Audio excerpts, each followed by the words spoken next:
नमस्कार. या विशेष मुलाखतीमध्ये आपल्या सगळ्यांचं स्वागत. मी प्रसाद काथे. आजच्या आपल्या चर्चेत आपल्या सोबत जोडले गेलेले आहेत राष्ट्रवादीचे आमदार अमोल मिटकरी. अमोलजी, धन्यवाद. आपण जय महाराष्ट्राच्या स्टुडिओमध्ये आलात, वेळ दिलात. थँक्यू.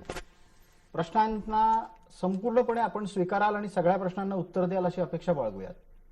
अपेक्षा करायला हरकत नाही. प्रयत्न नक्कीच करणार आहे. प्रयत्न नक्की करेल. अमोल मिटकरींचा परिचय महाराष्ट्राला फक्त शिवप्रेमी म्हणूनच राहू द्यायचा आहे?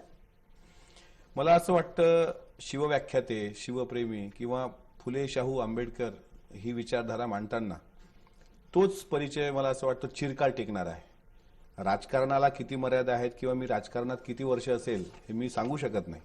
प्रथमतः तर सुरुवात मी बाबासाहेबांना अभिवादन करून करतोय. आज महापरिनिर्वाण दिवस आहे, त्यामुळे बाबासाहेबांना अभिवादन. आणि म्हणून माझी ओळख महाराष्ट्राला शिवशाहू फुले आंबेडकरी चळवळीतला एक कार्यकर्ता, एक विचारवंत, कार्यकर्ता आणि व्याख्याता अशीच असावी चिरकाल, असं मला वाटतं. पण आता तुम्ही म्हणताय की तुमच्या श्रद्धा सर्वच महापुरुषांच्या चरणी आहेत. तुम्ही ज्या पद्धतीनं तुमचं सगळं राजकारण केलं किंवा ज्या पद्धतीनं तुम्ही शिवव्याख्याते म्हणून स्वतःला प्रस्थापित करण्याचा प्रयत्न करता, सांगता, मांडता, भाषणं करता, तशाच पद्धतीची भाषणं ही आंबेडकरांवर करण्याची वेळ आली तर? मी ते पण केले आता. जी, मी महाराष्ट्रामध्ये सातत्यानं अधिकाधिक करायची इच्छा जर झाली तर आहेच. आता उद्या पण माझं व्याख्यान आहे सोलापूरला, पवईला आहे, बाबासाहेब आंबेडकरांच्या महापरिनिर्वाण दिनानिमित्त उद्या व्याख्यान आहे. आणि महाराष्ट्रात जसं जिजाऊ जन्मोत्सव सुरू होतो 12 जानेवारीपासून, तसं साधारणपणे 6 जून पर्यंत प्रत्येक ठिकाणी वेगवेगळ्या महापुरुषांवर व्याख्यान द्यायला मी सुरुवातपासून 15 वर्ष जात आलेलो आहे. त्याच्यामुळे मी आजही माझी ओळख ती आहे, ती मी कधी पुसू शकत नाही. आताच्या काळात तर त्याची फार गरज आहे असं मला वाटतं. आता क्रीम काळ आहे. शिवशाहू फुले आंबेडकर मांडायला हाच योग्य काळ आहे आणि तो एक प्रचारक म्हणून मी काम करेल. हाच एक महत्वाचा मुद्दा की तुम्ही म्हणताय हाच महत्वाचा काळ आहे ज्याच्यामध्ये शिवशाहू फुले आंबेडकरांचे विचार मांडले गेले पाहिजेत. हे 2019 पासून 2022 पर्यंतचा कार्यकाळ हा योग्य नव्हता का?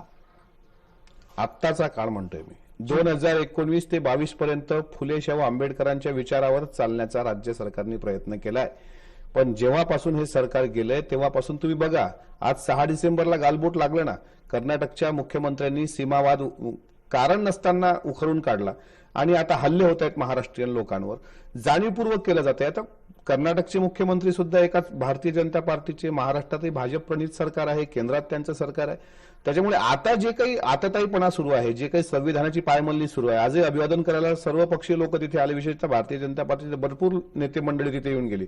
पण एकीकडे संविधानाचा विरोध करायचा, संविधानाचा तिरस्कार करायचा, संविधानाची पायमल्ली करायची आणि दुसरीकडे नाव घ्यायचं. त्याच्यामुळे आताचा काळ हा मला असं वाटतं खूप महत्वाचा काळ आहे.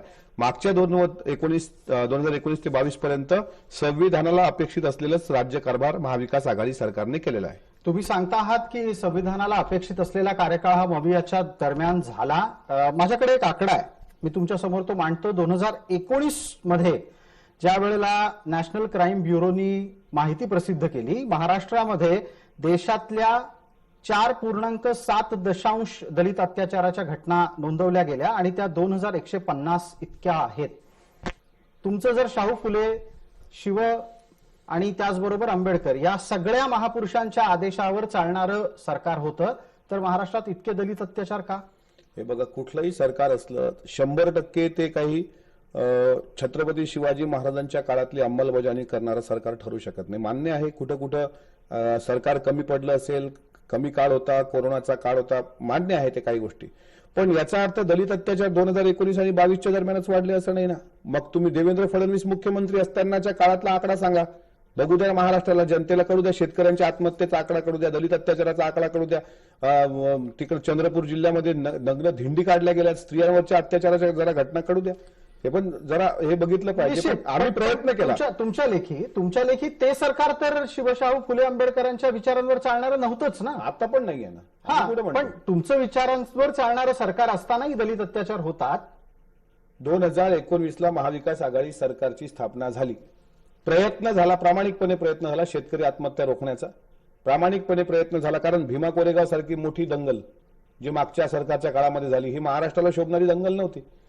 आणि प्रत्येक राज्यात याच्यापेक्षा गुजरात असेल, युपी असेल, सातत्यानं घटना घडतायत त्या. त्याच्यामुळे कुठलं एक सरकार पूर्ण न्याय देतच का तर त्याबद्दल मी असं उत्तर देईल की 100% न्याय देणारं सरकार अजूनही अस्तित्वात आलेलं नाही. पण आमचा प्रयत्न होता. सरकार महाविकास आघाडीचं उद्धवजींच्या नेतृत्वात चांगलं काम करत होतं आणि आताही प्रामाणिकपणे आम्ही काम करतो आहोत. विरोधी पक्षात जरी असलो तरी या गोष्टीवर नियंत्रण राहायला पाहिजे. मग सीमावाद असेल, दलित अत्याचार असेल, स्त्री अत्याचार असेल, बेरोजगारीचा मुद्दा असेल, शेतकरी आत्महत्येचं महत्व. तुम्हाला असं वाटतं की तुमचं सरकार जाणं आणि आता नवीन सरकार येणं ही परिस्थिती तुम्हाला आणि अर्थातच आत्ताच्या घडीतल्या मवियाला पचनी पडलेली नाहीये अजून? आम्हालाच नाही, महाराष्ट्रातल्या सर्वसामान्य लोकांनाही पचनी पडलेली नाही. आज कोण सामाजिक न्याय मंत्री आहे चैत्यभूमीवर मी विचारलं बऱ्याच लोकांना, कोणालाच माहित नाही हे खातं कोणाकडे आहे. अजूनही मंत्रिमंडळाचा विस्तार नाही. आणि ज्या पद्धतीने मागच्या आठवड्यापासून छत्रपती शिवाजी महाराजांच्या बाबतीत वेगवेगळी वक्तव्य अत्यंत चुकीच्या पद्धतीने केल्या जातात ना, त्यामुळे आम्ही महाविकास आघाडीच नाही, महाराष्ट्रातला नागरिक अस्वस्थ आहे. आणि आज जो हल्ला झालाय कन्नडींचा महाराष्ट्रीयन लोकांवर, मला असं वाटतं निश्चितच भारतीय जनता पार्टी घालवण्यासाठी ह्या काही गोष्टी ज्या आहेत भविष्यात लोक जनता यांना उत्तर दिल्याशिवाय काय राहणार नाही. कन्नडिगांचा हल्ला हाही तुमच्या चर्चेत वारंवार येतोय. तुम्ही छत्रपती शिवरायांच्या संदर्भातलाही मुद्दा आणलाय. मी पटकन पहिला मुद्दा आत्ताच्या घडीला कन्नडिगांच्या बद्दलचा विचारतो. जे काही सीमा भागात होतंय त्याच्या मागे फूस कोणाची आहे? भारतीय जनता पार्टीची. तुमच्याकडे त्याचा पुरावा काय आहे?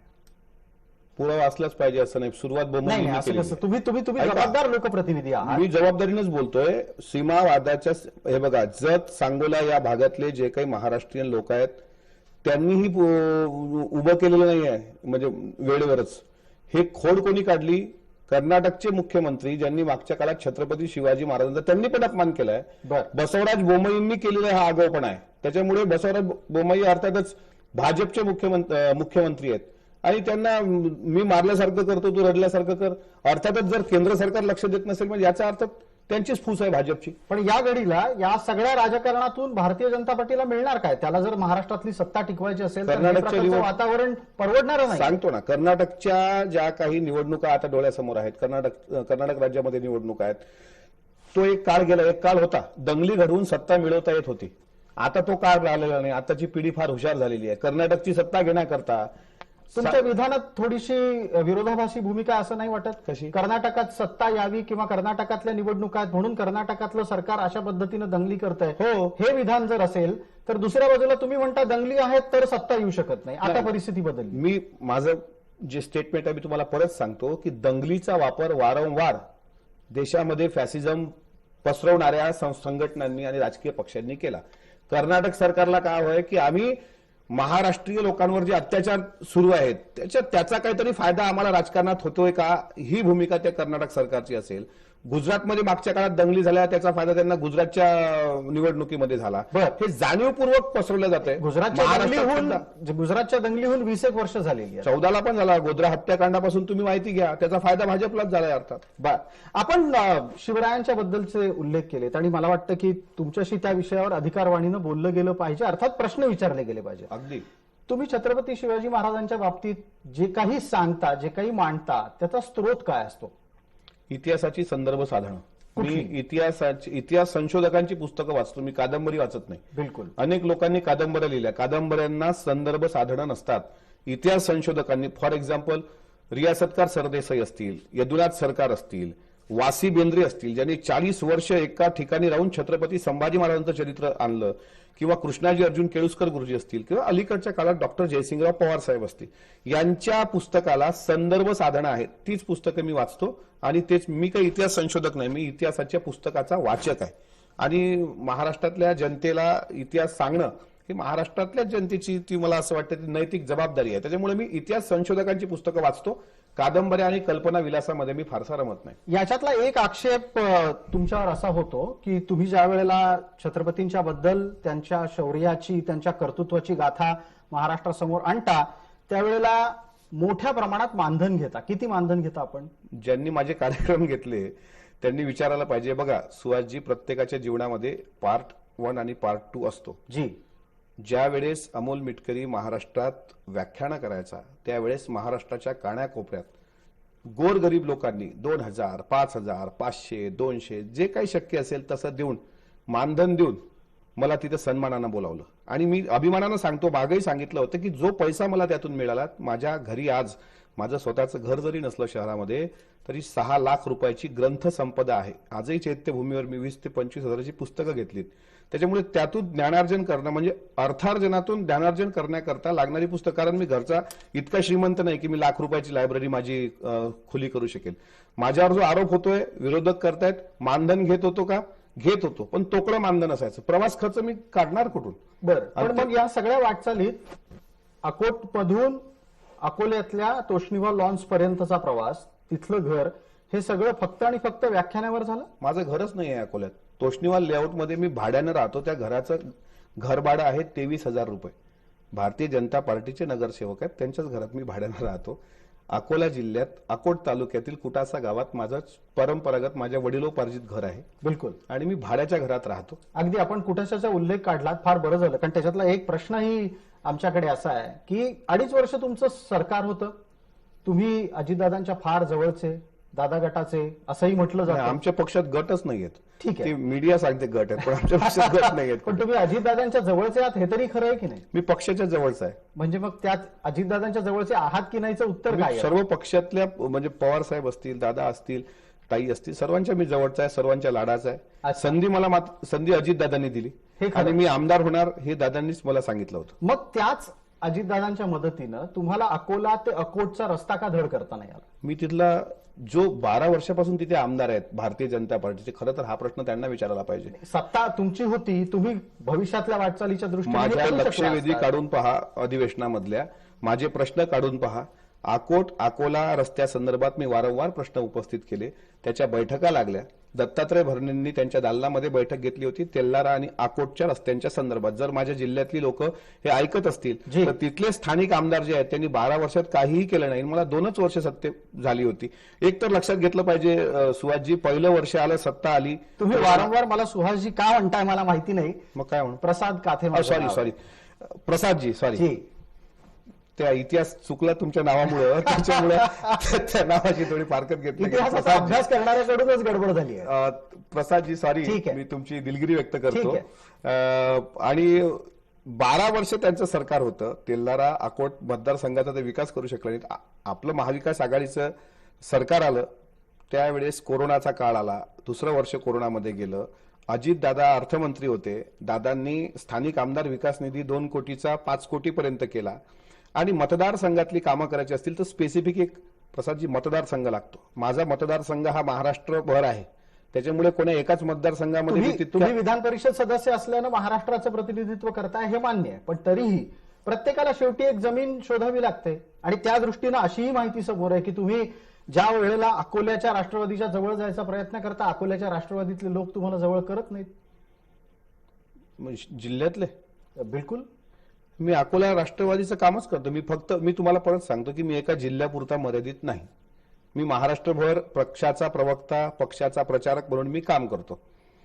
आता प्रत्येक भागात, जिल्ह्यात गटतट असतात, वादविवाद असतात, नाराज्या असतात. तर काही लोकांची नाराजी असते, ती मी दूर करण्याचा प्रयत्न करतो. तिथं कदाचित मी कमी पडत असेल म्हणून ते नाराज होतात, पण असं काही नाही. पण मी राष्ट्रवादी काँग्रेस पक्ष वाढवण्यासाठी प्रामाणिकपणे जिल्ह्यामध्ये प्रयत्न करतोय. पण आत्ताच्या घडीला तुम्हाला असं वाटतंय की तुम्ही अकोल्यामध्ये राष्ट्रवादी वाढवायचा प्रयत्न करत असाल तर ते येऊ घातलेल्या भारीप उद्धव गट, मविया यांच्या युतीला चालणार आहे का? चालणार नाही.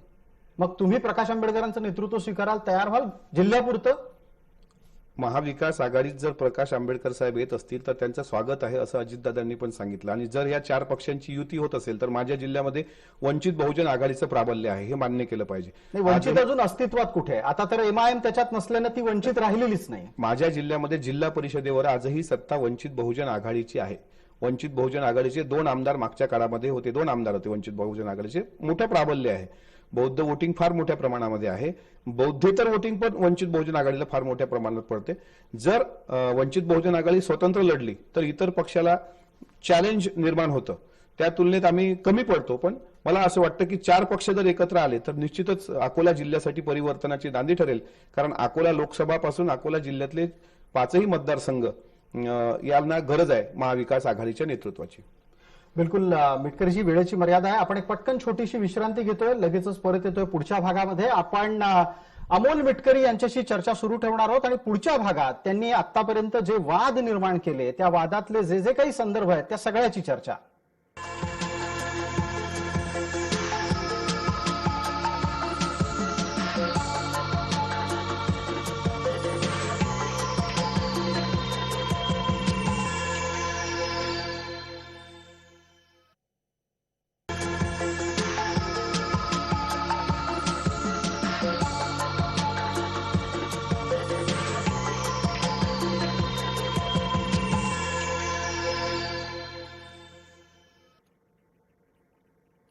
नमस्कार, जय महाराष्ट्राच्या विशेष मुलाखतीच्या कार्यक्रमामध्ये आपल्या सगळ्यांचं स्वागत. आपण चर्चा करतोय राष्ट्रवादीचे विधान परिषद सदस्य अमोल मिटकरी यांच्याशी. अमोलजी, आपल्या जय महाराष्ट्राच्या स्टुडिओमध्ये स्वागत. आपल्यासाठीचा प्रश्न असा आहे की तुमच्या लेखी महाराष्ट्र पुरोगामी आहे.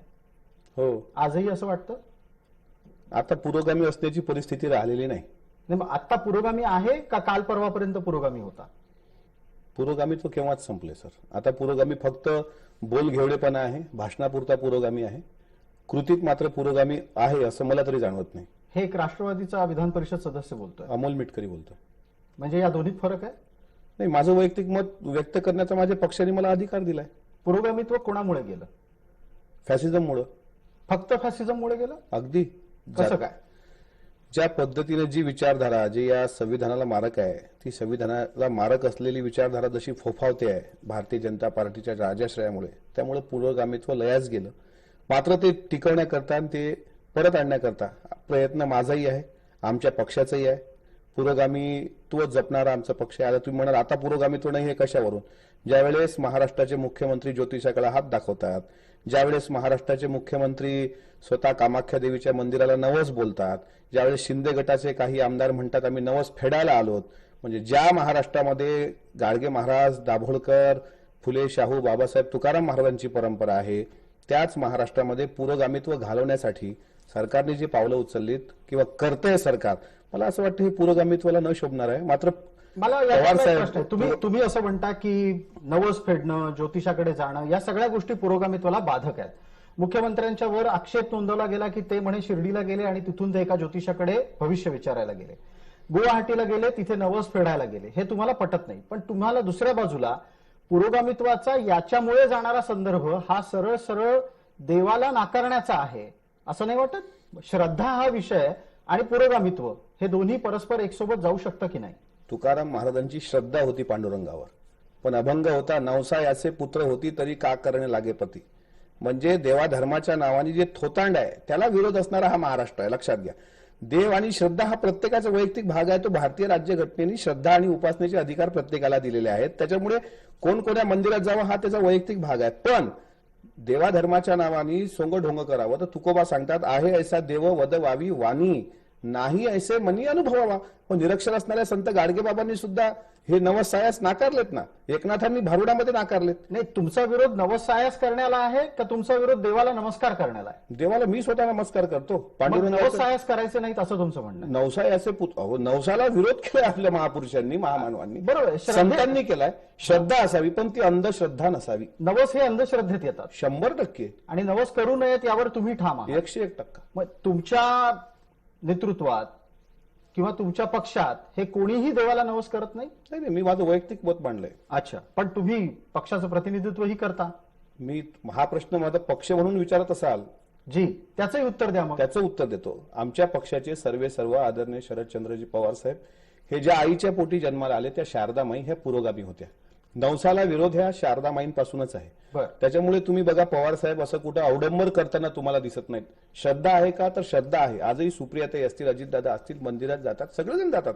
पण देवाधर्माच्या नावाने होणारी लूट आणि फसवेगिरी हे कोणालाच मान्य नाही. पण ते मला असं वाटतं तुम्हालाही मान्य नाही. ते जे मंदिरात जाणं आहे, आपल्या नेतृत्वाचं मंदिरात जाणं आहे, हे 2014ला नरेंद्र मोदी आल्यानंतर दिसायला लागलं असं कोण म्हणतं? त्याच्या आधी तुमच्या लेखी किती वेळा मंदिरात गेले होते पवार साहेब? जी, हे बघा, मंदिर जाना आदत है और ईमानदारी इबादत है. मंदिरात जाऊनी नाक दाबावे त्यापेक्षा रस्त्याचे काटे उचलावे असं तुकडोजी महाराजांनी म्हटलेलं आहे. अवडंबर कशाला?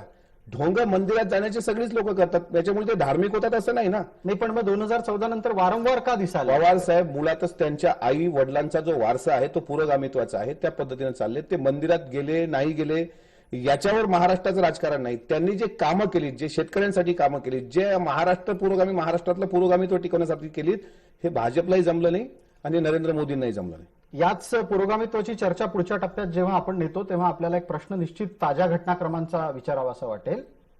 महिला मुख्यमंत्री महाराष्ट्राला मिळू शकते अशा प्रकारची एक चर्चा सुरू झाली आहे. महाराष्ट्र आजवर कधी महिला मुख्यमंत्री का नाही देऊ शकला? शालिनीताई पाटलांसारखं एक खमकं नाव होतं आपल्याकडे. मी जुन्या महाराष्ट्राचा इतिहास फारसा राजकारणाचा जाणून नाही, पण मला असं वाटतं महाराष्ट्राचं प्रतिनिधित्व जर महिलांनी केलं तर संविधानाने दोघांनाही समान अधिकार दिले. सावित्रीबाईंनी तर महिलांचा उद्धार करायला आपली काया झिजवलेली आहे. त्याच्यामुळे पुरुष मुख्यमंत्री असावा की महिला मुख्यमंत्री असावे, यापेक्षा महिलांना जरी मुख्यमंत्रीपद महाराष्ट्राचं जर दिलं तर मला असं वाटतं की एक परिवर्तन दिसेल आणि ते महाराष्ट्राला साजेसं असं एक चित्र तयार होईल. महिलांना मुख्यमंत्रीपद द्यायचं असेल तर राष्ट्रवादीकडे पर्याय कोण आहेत? विद्या चव्हाण, फौजिया खान? ते पक्षश्रेष्ठी ठरवतील. पण तुम्हाला वैयक्तिकरित्या एक आकलन असेल काही ना काहीतरी की संधी मिळाली तर महिला राज्य अध्यक्ष या नात्यानं विद्या चव्हाण जातील, राज्यसभेमध्ये पोहोचलेल्या फौजिया खान जातील, कोण असू शकतं? ते पवार साहेब ठरवतील, मी नाही सांगू शकत त्या बाबतीत. पण तरी तुम्हाला मनातून असं वाटतं की त्याऐवजी दादा बरे, कोणाऐवजी? या प्रकारच्या नावांऐवजी अजितदादा बरे असं वाटतं? जर महिला मुख्यमंत्री म्हणून कोणी असावं आणि राष्ट्रवादी पक्षाचंच असावं का, असा जर तुमचा स्पेसिफिक प्रसाद सर प्रश्न असेल जी, कारण तर शंका माझं तशीच त्याच्यावर दिसते उत्तर आता. असं आहे हा. की महिला मुख्यमंत्र्यांनी प्रतिनिधित्व महाराष्ट्राचं करावं आणि जर महिलाच मुख्यमंत्री व्हाव्या असं वाटत असेल तर सुप्रियाताई सारखा दुसरा अभ्यासू पर्याय महाराष्ट्राला नाही. आणि त्यांच्याशिवाय इतर कुठलाही पर्याय नाही हे आमच्या कुठल्या आधारावर? मी राष्ट्रवादी बिलकुल काँग्रेस बिलकुल, पक्षात मी तुमच्याच म्हणतोय. पक्षाविषयी म्हणतोय. सुप्रियाताईंचा जो अभ्यास आहे, सुप्रियाताईंची जी पकड आहे, मग सुप्रियाताईंचं नेतृत्व सर्वांनाच मान्य आहे. हे जे तुम्ही नावं घेतलीत जी, त्यांना पण हेच वाटेल. कदाचित त्यांची उद्या तुम्ही मुलाखत घ्याल तर ते हेच म्हणतील ताईंनी नेतृत्व करावं म्हणून. आणि वेळ आल्यावर सुप्रियाताईंचं नेतृत्व अजित पवार पण स्वीकारतील का? सर्वच स्वीकारतील. सगळेच स्वीकार. जर महिला मुख्यमंत्री म्हणून असा जर काही निर्णय होत असेल तर पक्षाचा निर्णय हा अंतिम असतो. आणि का नसाव्यात मला सांगा, इतके खासदार आहेत संसदमध्ये, पण सलग तिसऱ्यांदा संसदपटू म्हणून सुप्रियाताईंनी मान मिळवलाय ना, तो बहुमान मिळवलाय ना. अगदी विरोधी पक्षातली लोक, अगदी भाजपची लोक सुद्धा भरभरून कौतुक करतात. एखादाच येळपट असतो अब्दुल सत्तारांसारखा जो नीच पातळीवर बोलतो. पण माझं असं म्हणणं आहे, आत्ताच्या घडीला हीच संधी आपल्याला 2019ला घेता आली नसती का? अडीच वर्षाचा विषय वाटून घेऊन कोणासोबत? मवियाच्या कार्यकाळामध्ये राष्ट्रवादीला भाकरी परतता आली नसती का? हा प्रश्न आहे तुम्हाला. नाही, भाजपसोबत जाऊन म्हणताय? नाही, कशाला? मवियामध्येच तुम्ही अडीच वर्ष वाटून घेऊन त्याच काळामध्ये 2019 1 जूनलाच तुम्हाला भाकरी परतता आली असती. अजून मैदान दूर नाही. लोकांच्या मनात रोष आहेच आणि आम्हाला माहित आहे महाविकास आघाडीचं सरकार लवकर येणार. आता तारीख पे तारीख जरी सुरू असेल, न्याय म्हणजे जर न्यायालयाने आपल्या खंडपीठाने जर योग्य वेळी निर्णय दिला तर मी 100% सांगतो यांचे आमदार डिस्क्वालिफाईड होऊन महाविकास आघाडीचं सरकार येणार. मग त्यावेळेस विचार करू. आणि तुमची भावना मी समजू शकतो, त्यावेळेला घेतलेली आहे की त्यावेळेला शिवसेनेला किंवा आताच्या असलेल्या उद्धव गटाला संधी असण्याची शक्यता नाही, कारण त्यांचे आमदार कमी झालेले असतील. जास्त पण होऊ शकतात. तुम्हाला वाटतं असं की गेलेले आहेत ते परत येणार आहे? अजिबात नाही. ते परत नाही येतही मला असं वाटतं की मागच्यापेक्षा जास्त परफॉर्मन्स देतील. कसं काय? म्हणजे निवडणुकांशिवाय का निवडणुकीतला शिवसेनेतले नेते गेलेत पण शिवसेनेतला कार्यकर्ता अजूनही जिवंत आहे. मी तुम्हाला सांगतो, मुंबई महानगरपालिकेमध्ये सुद्धा तुम्हाला याचे पडसाद म्हणजे याचा निकाल दिसेल. आणि मला असं नाही, सर्वांना विश्वास आहे. पण निवडणुकीशिवाय आमदार तर निवडून येऊ शकत नाही. संख्या वाढणार कशी? दुसरे चेहरे आहेत ना, जसं संजय राठोड गेलेत, जी, सेवालाल महाराजांचे चौथे वंशज की तिसरे वंशज काल परवा उद्धव ठाकरे साहेबांच्या गटात आलेत. याचा अर्थ असा आहे की त्यांनी बांधणी सुरू केलेली आहे ना. म्हणजे उद्या चालून जर 50-50चा फॉर्म्युला ठरला किंवा 4 पक्ष एकत्र आले आणि काही जागा त्यांना द्यायच्या, काही जागा आम्ही घ्यायच्या, तर मला असं वाटतं की शिंदे गटापेक्षा उद्धवजींचा परफॉर्मन्स चांगला राहील आणि महाविकास आघाडीमध्ये राष्ट्रवादी काँग्रेस पक्ष सुद्धा मोठ्या प्रमाणात अग्रेसर राहिलेला दिसेल.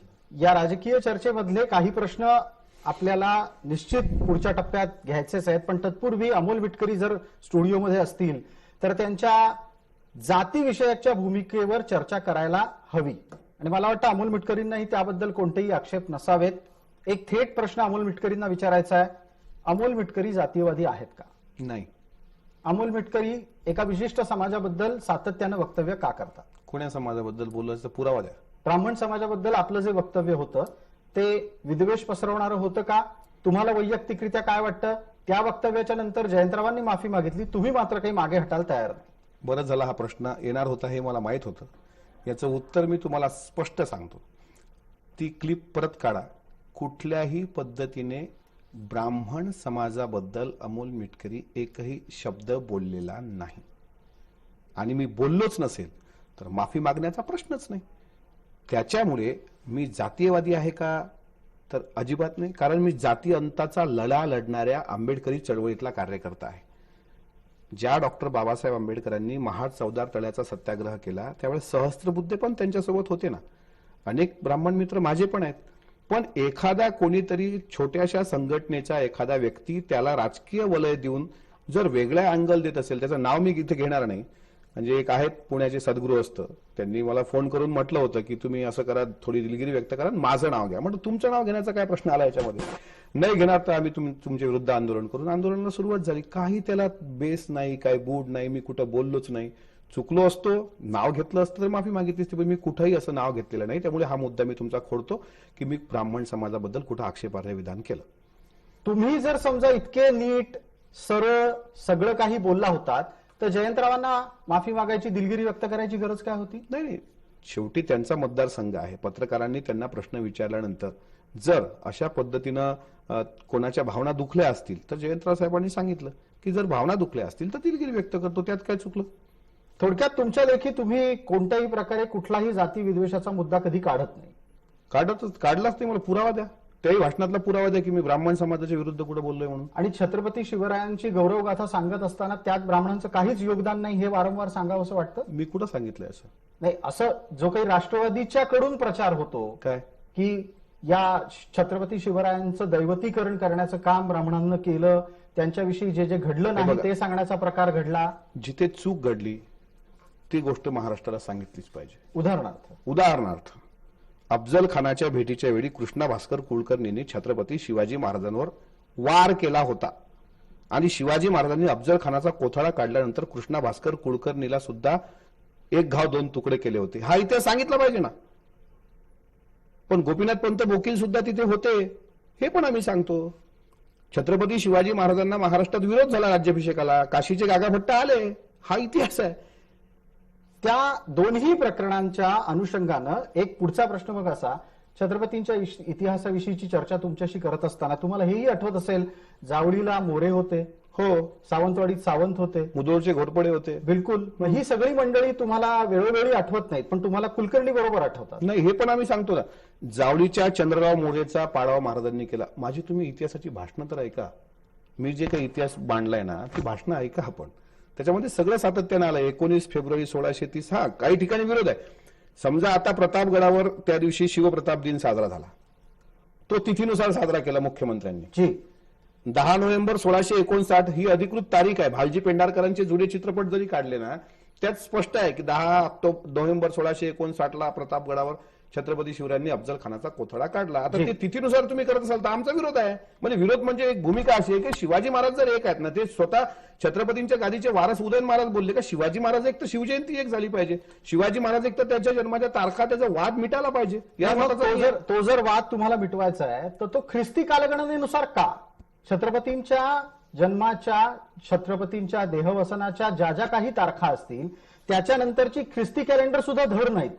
त्या ख्रिस्ती कॅलेंडर मध्येच अनेकदा गडबडी आहे. मला एक आणि सगळ्यात एक आणखीन तपशील, ज्या ख्रिस्ताच्या जन्म मृत्यूच्या अनुषंगानं कालगणना होते त्याच्या पुनर्जन्माला तिथीनुसार तेच साजरे करतात, आणि आपल्याला शिवरायांना तिथीनुसार साजरे करायचं नाही. मग शिवाजी महाराजांना तुम्ही काय देव मांडणार? कालगणनेचा मुद्दा आहे. हे बघा, तुम्हाला ख्रिस्ती कालगणना छत्रपतींना लावा. मला प्रसादजी बोलू द्या. आज आता महापरिनिर्वाण दिवस आहे, काय 6 डिसेंबर. जी जयंती आली 14 एप्रिल. बिलकुल. गांधी जयंती 2 ऑक्टोबर. पंडित नेहरू जयंती 14 नोव्हेंबर. शिवजयंती म्हटल्यावर तारीख आणि तिथीचा वाद का? म्हणून 1680च्या संदर्भाला तुम्ही ह्या सगळ्या ज्या महापुरुषांच्या तारखा देता आहात ही सगळी माणसं 1900 ते 2000च्या दरम्यानची आहेत. याला तुम्ही 1680ला कसं जोडाल? पण 1680ची कालगणना ही आता 2022 मध्ये मोजायला गेलात तर त्यात ख्रिस्ती कॅलेंडर बदललंय. जिजाऊंची जयंती आपण ख्रिस्ती कालगणनेनुसारच साजरी करतो ना 12 जानेवारीला, आणि संभाजी महाराजांची 14 मेला करतो. हे तर समकालीन आहेत छत्रपती शिवरायांच्या. शिवाजी महाराज बद्दलच का आगात छळ होतोय? माझं म्हणणं आहे, जर आम्ही विज्ञानाकडे जातो असं म्हणतोय तर येऊ द्या ना. म्हणजे एमपीएससीच्या स्पर्धा परीक्षेच्या अभ्यासक्रमात जर असा विषय आला, शिवरायांची जयंती कधी साजरी करायची, तर येऊ द्या ना मुलांकडून 19 फेब्रुवारी. का तिथी आणि तारखेचे वाद, आणि फक्त महाराजांबद्दलच का वाद असावेत? त्याच्यामुळे मला असं वाटतं की जग जरा ग्लोबल झालंय, जग जरा विज्ञानवादाकडे झेपावते आहे, जग रोज बदलते आहे. त्याच्यामुळे आपण बदललं पाहिजे. तुमच्या लेखी छत्रपतींची जयंती ही विज्ञानवादाच्या कसोटीवर तपासून पाहिली पाहिजे. त्याच छत्रपतींच्या बद्दल एक आणखीन आक्षेप आहे ज्याच्यावर राष्ट्रवादी कायम भूमिका घेत असते. तुम्ही पण कदाचित ती भूमिका मान्य कराल की महाराजांचा उल्लेख एकेरी होता कामा नये. बरोबर आहे? अगदी बरोबर आहे. मग आपल्याकडे शिकवणी देत असताना जेव्हा असं म्हटलं जातं की शिवाजी जन्मावा तो दुसऱ्या घरात, ही एक म्हण आहे, पण याच्यातून जेव्हा महाराजांचा उल्लेख केला जातो तो एकेरी नसतो. याच्यातली भावना समजण्यात गल्लत होते का? एक लक्षात घ्या, सीएसटीला सीएसएमटी आता म्हटलं जातं, छत्रपती शिवाजी महाराज असं, आणि आदरयुक्त का नाही बोलावं? गुरु गोविंद सिंगांबद्दल शीख धर्मामध्ये शीख बांधव गुरु गोविंद सिंग साहब असाच उल्लेख करतात. इतक्या आदरानं जर ते करतात म्हणजे त्यांना त्या महापुरुषांबद्दल किती आदर आहे. मला असं वाटतं, आता शिवाजी पार्कवर सभा आहे, मीडिया पण चालवते ना बातमी की आज यांची शिवाजी पार्कवर सभा. मी म्हणतो छत्रपती शिवाजी महाराज पार्कवर सभा असं म्हणायला अडचण काय? त्याच्यामुळे शिवाजी जन्मावा तो दुसऱ्याच्या घरात. मग काही लोक म्हणतात गोविंद पानसरेंच्या पुस्तकाचं पण नाव होतं की शिवाजी बिलकुल, कोण तो होता. मुद्दा अगदी येणार. हा. आणि त्याच पुस्तकाचं फार मोठ्या प्रमाणामध्ये प्रचार हा आपल्या वाचलं पक्षातून पाहिजे. झालेला आहे. तुम्ही वाचले का? मी बिलकुल वाचलंय. त्याच्यातले बरेचसे संदर्भ आहेत. त्याच्या शीर्षकावरची चर्चा काय करायची? चांगले आहेत ना संदर्भ? निश्चित तपासावे लागतील. त्याच्यावरही वाद आणि चर्चा होऊ शकते. पण आपल्याला गोविंद पानसरेंनी दिलेलं शीर्षक पटतं, पण इतर कोणी छत्रपतींच्या बद्दलचा उल्लेख एकरी करता आता शिकवणीच्या बाबतीत केलेला पण पटत नाही. समजा प्रसाद लाडांचं तुम्ही ताजं उदाहरण घ्या. जी सॉरी, रावसाहेब दानवेंचं. बर, रावसाहेब दानवेंचा एक व्हिडिओ फिरला शिवाजी एकेरी बोलल्याबद्दल. आता त्याची तुलना करताना मला जे काही लावारिस कार्टी ट्रोल करतात, मला साधारणपणे 40 पैशाची पेड कार्टी, ते मला विचारतात की दानवे एकेरी बोलले, शिवाजी म्हटलं तर तुम्हाला वाईट वाटतं आणि पानसरेंनी म्हटलं तर तुम्हाला त्याच्याबद्दल काही आक्षेप नाही. गोविंद पानसरे हे एक इतिहास संशोधक होते, इतिहास लेखक होते.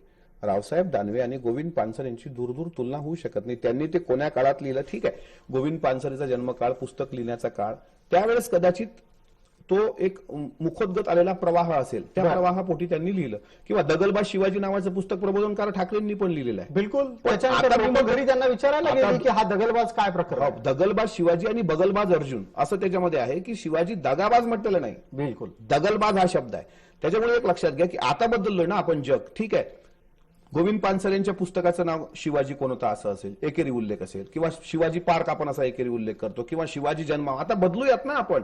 जसं देहू संस्थांनी आता एक आदेश काढला की 31 डिसेंबरला तुका म्हणे या शब्दाचा जर कोणी वापर केला, तुका म्हणे पार्टी असं काहीतरी लोक करायचे साधारणपणे, तर कायदेशीर गुन्हा दाखल होईल. म्हणजे तुम्ही बदला ना. तुकोबारायांचे संदर्भ, शिवाजी महाराजांवर एकेरी बोलणं हे बदललं पाहिजे. किती दिवस आपण जुन्या साधारणपणे महाराजांची शिकवण पोहोचवायची असेल तर त्यांचं नाव कसं घ्यायचं? शिवराय म्हणायचं, महाराज म्हणायचं, छत्रपती शिवाजी महाराज म्हणायचं, काय म्हणायचं? शिवराय, सर्वांना अपेक्षित असणारा शिवराय, शिवबा, जिथे बा आहे, विठोबा, तुकोबा, शिवबा, शिवराय ही नाव आहे. शिवाजी म्हणजे ते एकेरीच उल्लेख झालाय महाराजांचा. बर, छत्रपती शिवाजी महाराज म्हटलं तर मी म्हणतो एक शब्द जर बोललं तर काय आपली जीभ जड जाणार का?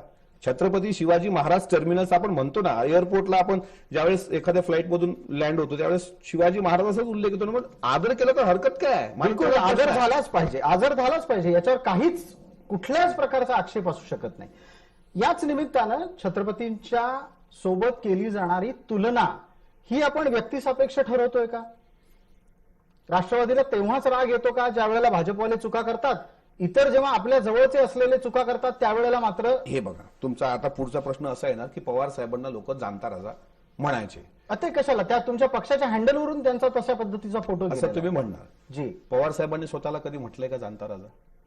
पवार साहेबांचं त्याच्यावर उत्तर काय की छत्रपती शिवाजी महाराजांनी शेतकऱ्यांकरता जे काम केलं ते मी केंद्रीय कृषी मंत्री असताना जर शेतकऱ्यांचं कर्ज माफ केलं असेल आणि जर जनतेने ते म्हटलं असेल तर पवार साहेबांनी असं म्हटलं नाही स्वतःला मी जाणता राजा आहे म्हणून. पण नरेंद्र मोदींनी स्वतःला छत्रपतींचं रूप म्हणून घेतलेलं आहे. पुस्तकं आहेत तशी. त्याच्यामुळे जो आक्षेप आहे तो आक्षेप आहेच ना. मग अशीच पुस्तकं संजय राऊतांची पण आहेत ज्याच्यात ते बाळासाहेबांची तुलना छत्रपतींशी करतात. तो संजय राऊत साहेबांना तुम्ही तो प्रश्न विचारा. जे संजय राष्ट्रवादी- राऊत आता तुमच्या सोबत आहेत नाही, ती आणि ते त्यांची- त्यावेळेला बाळासाहेबांची तुलना करत होते जेव्हा तुम्ही सत्तेत होतात. त्यावेळेस ते कोणासोबत होते? तुमच्याच बरोबर सत्तेत होते. मी वाचलं, मी नाही बघितलं. हा अच्छा, प्रश्न ही तुम्ही संजय युगांत राऊतांना विचारा. युगांत या पुस्तकाचा संदर्भ आहे आणि हा सगळा संदर्भ 2020 ला आला जेव्हा तुम्ही सत्तेत त्यांच्या बरोबर मी होतात. त्यावेळेला specific एकच उत्तर देईल. कुठल्याही राजकीय व्यक्तींशी, कुठल्याही महापुरुषांची तुलना होता कामा नये. शेवटी महापुरुष हे महापुरुष असतात. आता तुमच्या चॅनलद्वारे मी पाहिलं की आदित्य ठाकरेंना कोणी त्यांचे घनिष्ठ मित्र त्यांनी शिवाजी महाराजांची काहीतरी उपमा दिली. हे निश्चितच निंदनीय आहे. असं होता कामा नये. कोणी बरोबरी करू शकत नाही. छत्रपती शिवाजी महाराज, एकनाथ शिंदे साहेबांनी बावनकुळेंनी सांगितलं की चंद्र सूर्य आहे तोपर्यंत शिवाजी महाराज, अहो चंद्र सूर्य गेले ना तरी छत्रपती शिवाजी महाराज हे अजरामर राहतील. त्यात काही दुमत असण्याचं कारण नाही. पण आता जे ट्विट आपल्याला स्क्रीनवर दिसतंय, तुम्ही त्या घटनेचा, त्या प्रकारच्या ट्विट करण्याचा, तशा प्रकारच्या तुलना करण्याचा विरोध करताय. पण हे फार सौम्य पद्धतीने चालतं. याच्याच ऐवजी समजा विरोधकांकडून ही चूक झाली असती तर एव्हाना अमोल मिटकरींनी फार मोठा गजब केला असता. मी आताच मी वाचलंय ना, त्यांनी ट्विट हटवलं नसतं तर मी बाहेर इथंच गजब केला असता सध्याच. की कशी कशी काय तुलना करू शकता तुम्ही आदित्यजींसोबत छत्रपती शिवरायांची. पण त्यांच्या मित्रांनी ते ट्विट केलंय. आता ते ट्विट त्यांनी हटवलंय उद्रेक झाल्यानंतर. आणि काय तेच नाही, कोणासोबतही तुलना केली तर उद्रेक होणार आणि अमोल मिटकरी शिवप्रेमी म्हणून ठासून भूमिका मांडणार, गजब करणार. हे काही फक्त माझं काही भारतीय जनता पार्टीसोबत वैर आहे का? पण ते ज्या पद्धतीने वागतात ना, त्या काही गोष्टींसोबत आमचं निश्चितच दुमत आहे. त्याच्यामुळे नाही पटत ते नाही पटत ना. आम्हाला नाही आवडलं गुवाहाटीला जाऊन रेड्याचा नवस देणे, नाही आवडलं आम्हाला. काय महाराष्ट्रातले 3.5 पिढं तुम्हाला कमी पडली होती? गुवाहाटीला गेलात तुम्ही कामाख्या देवीच्या दर्शनाला? मुख्यमंत्र्यांच्या पत्नी तिथे गेल्यात हाजी अलीला, गेला नाही? हाजी अलीला नाही गेला. सॉरी, ख्वाजा मोइनुद्दीन चिश्तींच्या दर्ग्यावर कुठं ते गेला. अजमेरला गेला. सॉरी अजमेरला. तिथे हाजी अली अजमेरला इथं आपल्याकडे आहे. हा. अजमेर राजस्थानात आहे. मुख्यमंत्र्यांच्या पत्नी याला गेल्या, अजमेरला गेल्या. जी. मुख्यमंत्री गुवाहाटीला गेले. मग आता सोशल पण हा श्रद्धेचा विषय आहे अमोलजी. इथे मुस्लिम आणि हिंदुत्व नाही का? नाही, हा विषय त्यापर्यंत पोहोचेल. त्याच्या आधी तो श्रद्धेचा नाही का? कसा? कामाख्याला जाणं हा विषय श्रद्धेचा नाही का? तुळजाभवानी नाही आहे तुमची श्रद्धा? एक मिनिट, आपण ही बळजबरी कशी करू शकतो की तुम्ही तुळजाभवानीवरच श्रद्धा ठेवा? तुम्ही गुवाहाटीला जाऊन महत्व का वाढवता? हा पण माझा महाराष्ट्रीयन म्हणून प्रश्न आहे. 33 कोटी देव जर सगळीकडे आहेत असं तुम्ही म्हणताय, माझं म्हणणं असं आहे की तुम्ही वैष्णवदेवीला जाण्यावर विरोध कराल. तुम्ही म्हणाल महाराष्ट्रातल्या लोकांनी वैष्णवदेवीला जाऊ नये. बघा, महाराष्ट्राची सत्ता, अहो शिवाजी महाराजांनी स्वराज्याची बांधणी केली तर तुळजाभवानीचं दर्शन घेतलं. म्हणजे सत्ता ज्यावेळेस स्थापन झाली तर तुळजाभवानी असेल, कोल्हापूरची अंबाबाई असेल, माहूरची रेणुका असेल, वणीची सप्तशृंगी असेल, ही 3.5 पीठ आहेत ना. मग तुम्हाला ह्या पीठावर जाता नाही आलं का? जायचं होतं तुळजाभवानीला. सगळ्यांचं दैवत आहे. कामाख्या देवीला तर मी पण नाही पाहिलं, तुम्ही पण नसेल पाहिलं.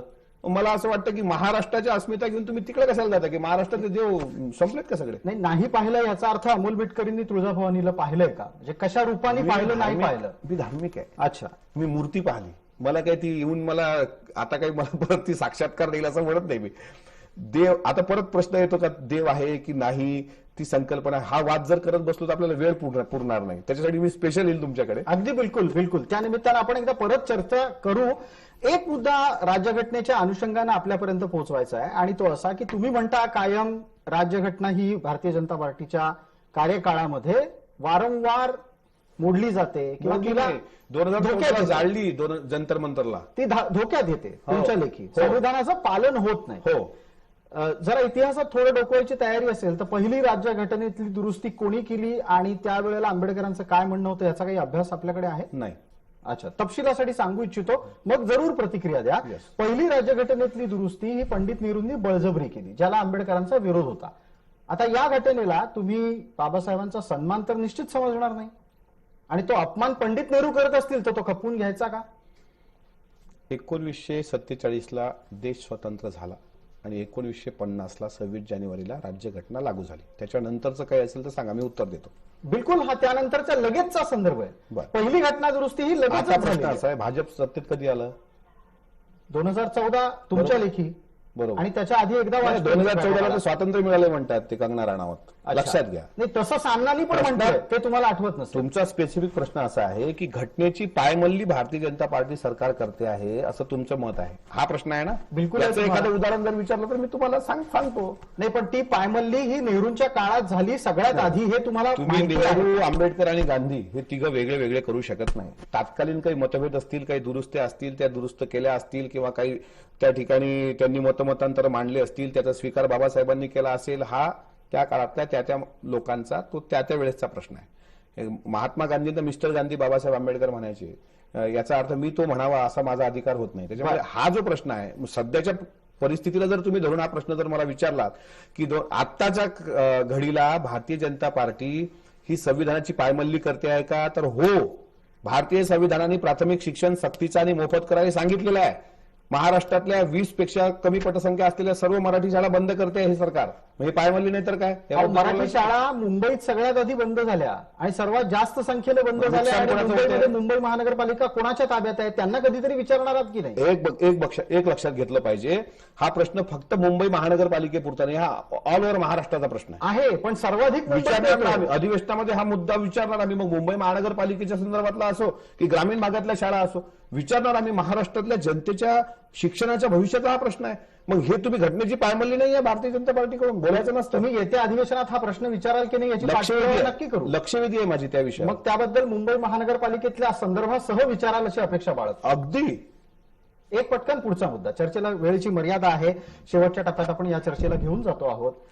संविधानाची चर्चा आपण करता, संविधान रक्षणासाठी लढा देता आणि तुमचं म्हणणं असं आहे की एक समता टिकली पाहिजे. ह्या सगळ्या याच्यामध्ये वारंवार मनूचा उल्लेख होत असतो. आपल्याला आठवत असेल. मी पण करतो. हा मनू कोण होता? वेगळे वेगळे मनू आहेत इतिहासामध्ये. बरं, मग तुम्ही कुठल्या मनूचा संदर्भ घेऊन मनुस्मृती आणि मनुस्मृतीतलं शिकवणं आणि त्या शिकवणीचा विरोध असा करता? ज्यांनी ती मनुस्मृती रचली त्या मनूचा संदर्भ मी घेत असतो. तो कोण होता? भार्गव स्मृती सुद्धा त्याला म्हटलं जातं. जी. ज्या भार्गव स्मृतीने अर्थातच मनुस्मृतीने स्त्रियांचे अधिकार नाकारले, शूद्रांचे अधिकार नाकारले, त्याचा आम्ही विरोधच करतो. आणि तो शेवटपर्यंत म्हणून तो शोधावा लागेल आता कोण होता. नाही, तो जातीच्या उतरंडीत कोणी स्थान प्राप्त केलेला व्यक्ती होता का नव्हता? तो जाती व्यवस्थेचा कट्टर पुरस्कर्ता असावा असं मला वाटतं. मग त्याचा संदर्भ देत असताना कायम तो मनू हा ब्राह्मण होता अशा प्रकारचा संकेत का दिला जातो? प्रत्यक्षात मनू ब्राह्मण नव्हता. मग कोण होता? तो क्षत्रिय होता. ते आणि हे भागवतात पण आहे. मग जर मनू क्षत्रिय होता, एकूण मनू किती झाले? जो ज्याच्या संदर्भाला तुम्हाला द्यायचं आहे. वेगळे वेगळे मनू आहे. भार्गव स्मृती म्हणजे मनुस्मृती. जी. मनू वेगळे वेगळे झालेत. कोणी म्हणतं 24 मनू झालेत, कोणी म्हणतं 42 मनू झालेत. असं वेगळे वेगळे मनू आहेत. नेमका हा कोणता मनू आहे हे मला नाही माहित कोणता मनू आहे. मग तुम्ही सांगताय क्षत्रिय आहे तर नक्कीच क्षत्रिय असेल तरी त्यांनी तर अशा पद्धतीचं भार्गव स्मृती लिहिली असेल मनुस्मृती ज्यात स्त्रियांचे अधिकार नाकारले, तर तोच मनू आमचा शत्रू. तो काही ब्राह्मण आणि क्षत्रिय असावा असं नाही. तो क्षत्रिय असेल तरी ना, त्यात ब्राह्मण आणि क्षत्रियाचा प्रश्नच नाही आहेत. या वाटचालीच्या अनुषंगानं चर्चेतल्या शेवटच्या टप्प्याचा प्रश्न असा आहे की राष्ट्रवादीमध्ये लिंगायत समाजाच्या तुमच्यासारख्या नेत्याला किती भविष्य आहे? मी लिंगायत आहे कोणी सांगितलं? म्हणजे ही माहिती खोटी असेल तर तुम्ही सांगा की मी लिंगायत नाही.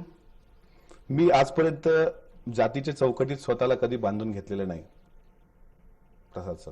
जी. कधीच बांधून घेतलेलं नाही. महाराष्ट्रभर मला मराठा समाज असेल, बौद्ध समाज असेल, मुस्लिम समाज असेल, 18 पगड जाती असतील, यांनी अमोल मिटकरी म्हणूनच स्वीकारलं. जेव्हा मी आमदार झालो तेव्हा महाराष्ट्राने किंवा काही कुत्सित लोकांनी माझी जात शोधण्याचा प्रयत्न केला. मग ते वेगवेगळ्या माध्यमातून आलं. आणि तुम्ही सांगताय नक्कीच मी ती जातीचा उल्लेख करत नव्हतो. मी लिंगायत आहे आणि लिंगायत असण्याचा मला अभिमान आहे. याचं कारण महात्मा बसवण्णांनी 12व्या शतकामध्ये जो विज्ञानवादी लिंगायत धर्म दिला त्या बसवण्णाचं प्रॉमिस लिटरेचर म्हणजे वचन साहित्य मानणारा मी आहे. त्यापैकी मी आहे.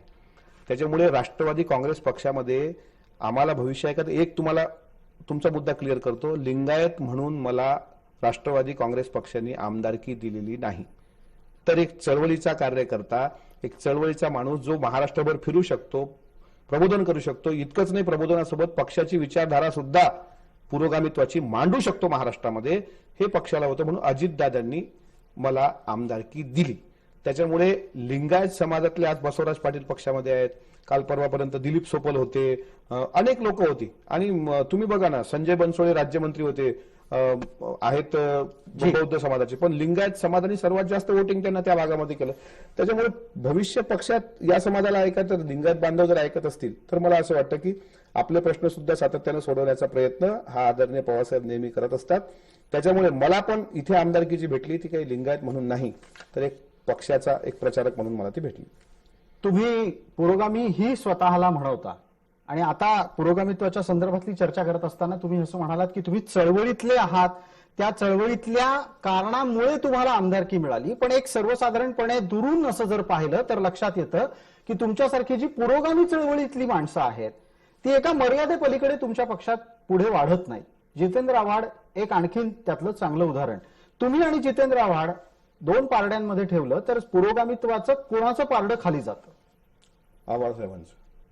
आणि तुम्ही नेता म्हणून त्यांना पुरोगामित्वाच्या बाबतीत स्वीकारायला तयार आहात? स्वीकारलंय, अगोदरच स्वीकारलंय. म्हणजे आमदार झाल्यानंतर माझी आव्हाड साहेबांसोबत ओळख झाली असं नाही, तर पुरंदरेंना महाराष्ट्र भूषण पुरस्कार दिल्यानंतर ज्या महाराष्ट्रात शिवसन्मान जागर परिषदा 2014 पासून घेतल्या जात होत्या त्यामध्ये आव्हाड साहेबांसोबत अनेक परिषदेवर मी पण राहिलो. तेव्हापासून मी त्यांचं पुरोगामित्व मान्य करतो, आजही मान्य करतो आणि उद्याही मान्य करेन. पक्षाला आमची विचारधारा पक्षाने कधी रोखली नाही. जे आम्हाला बोलायचं आहे ते आम्ही बोलतोच. पक्षाने आम्हाला कधी त्याबद्दल असं म्हणजे विरोध केला असं मला तरी जाणवत नाही.